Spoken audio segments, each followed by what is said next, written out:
So today I want to talk about something. I want to talk about anime. Now, anime has gotten pretty popular, I would say, recently over the last 10 years in the West. And I used to watch a lot of anime. I wasn't like a super nerd into it, but I liked it a lot. I thought it was cool. I still think it's cool. I'm not dissing it. I just want to give my take on something. But I want to say about maybe 5 to 6 years ago, I was watching a lot of anime, like movies, shows, manga, like the whole culture, right? Like the whole anime culture is really big. It's really big.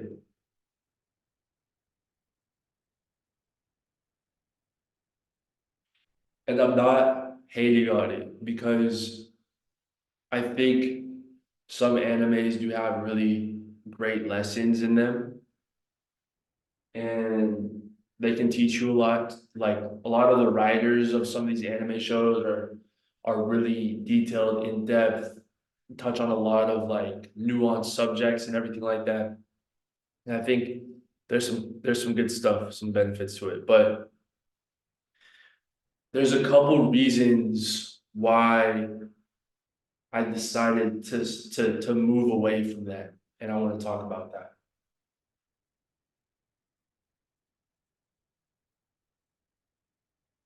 because it has to do with mental health.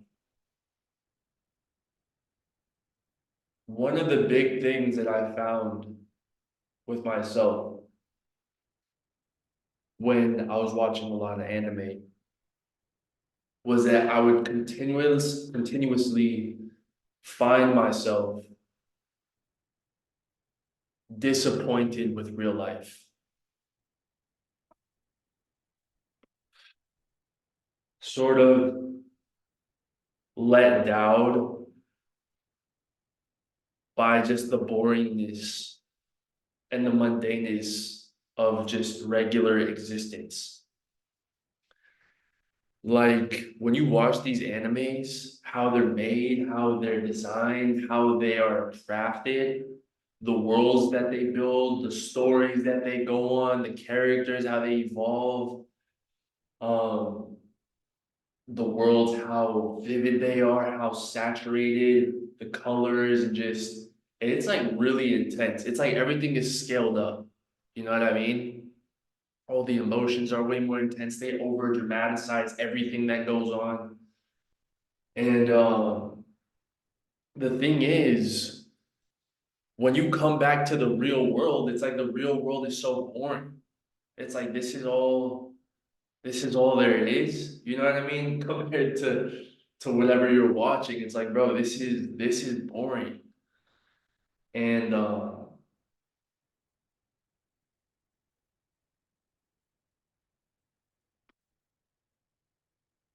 I think that's detrimental because you exist in this world. You don't exist in those worlds, you exist in this world. And so if you constantly are subjecting yourself to content or images or whatever it is that's not real, you continuously become dissatisfied with the world that you're living in and the actual world that you're experiencing. And I started to notice this. And I used to be disappointed. I was like, oh, it's not as good. Like it's not as, you know what I mean? But again, this was really just a perspective, like because I never aimed to make it as good. But really, the real world is as good, if not better, if you choose to look at it that way. Um, the problem is that I think one big problem I think is that most people never romanticize their life. And you have to learn to romanticize your life because you're the only one who's gonna do it. No one else is gonna romanticize your life for you.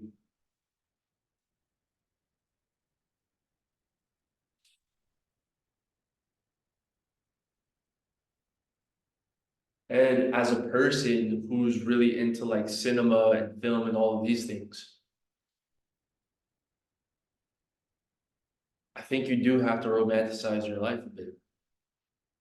The good moments, the bad moments, the things that give those moments meaning, the things that transform, your own character development, all these things. You have to give it that vividness. You have to give it that saturation because otherwise it just feels mundane. It just feels bleak. But if you give it a lens of romanticization, it seems more fruitful. It seems more colorful. It just seems more artistic in how you're living. And so that really drew me away from indulging in anime. And I think a lot of guys should take this into consideration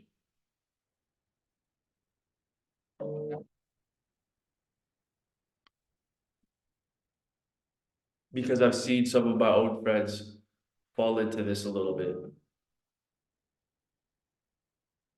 Um, and this goes into my next subject, which is about abundance and acceptance. I've talked about this a bit beforehand,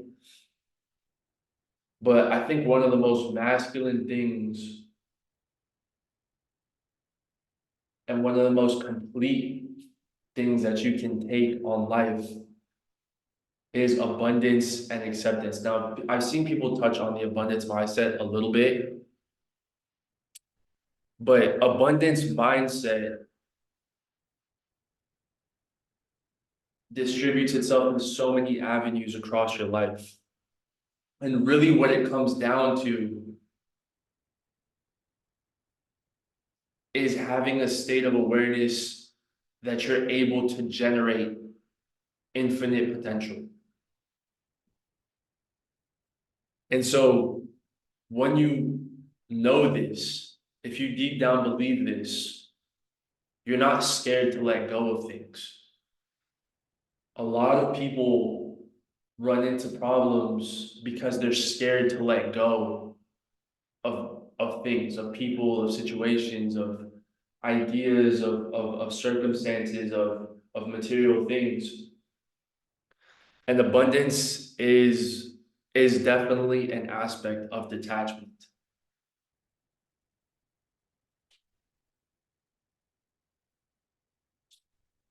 And it eludes this aura of confidence.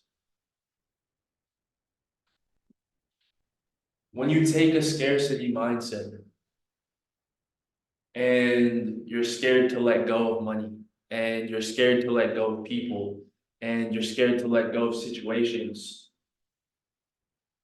subconsciously you're showing the universe that you need and are attached to these things. It's not loose. It doesn't trickle out. It doesn't fade away from you. And I think that as a man, your role is to be sort of like a fountain, like an infinite fountain, like an infinity fountain. I don't know if you've ever seen those fountains that almost pour into themselves. Like it starts from the top and then it flows down and it flows down again and it flows back up and then it flows like this. And it's like a virtuous cycle, essentially, an abundant cycle.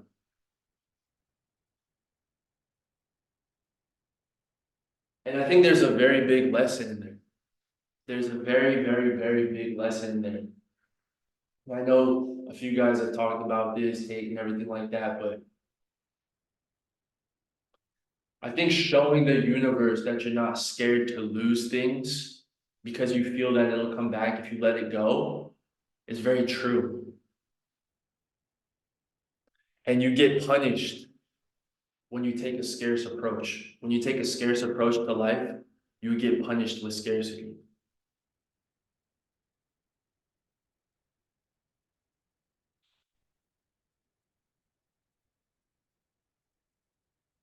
And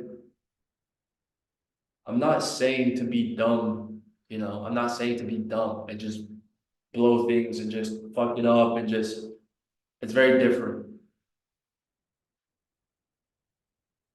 There's a difference between being cheap and being smart.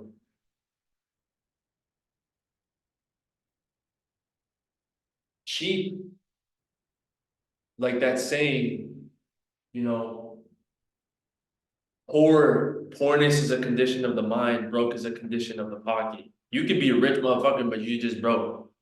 But the mindset is rich. But if you're poor in the mindset, it translates into everything else. You can't, that's hard to escape. Poverty of the mind. And scarcity is a very is a very poverty of the mind state of being. It just doesn't show confidence to the world. It doesn't show confidence to the universe that you can pull infinite potential from yourself.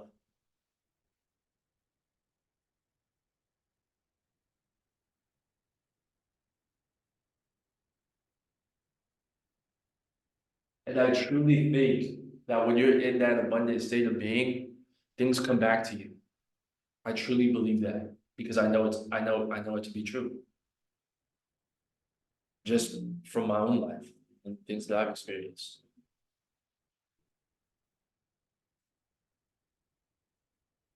So in life, back to acceptance and back to the point about anime,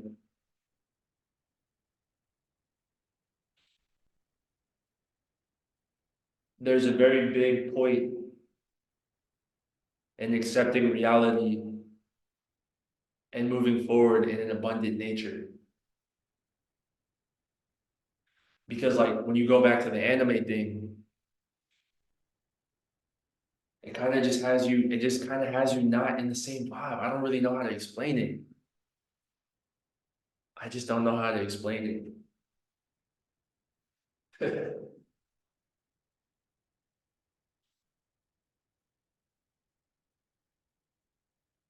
But I do respect Hayao Miyazaki, Studio Ghibli.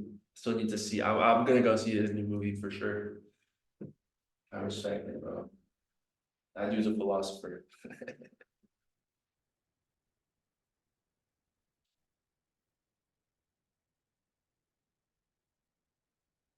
Yeah, that's it.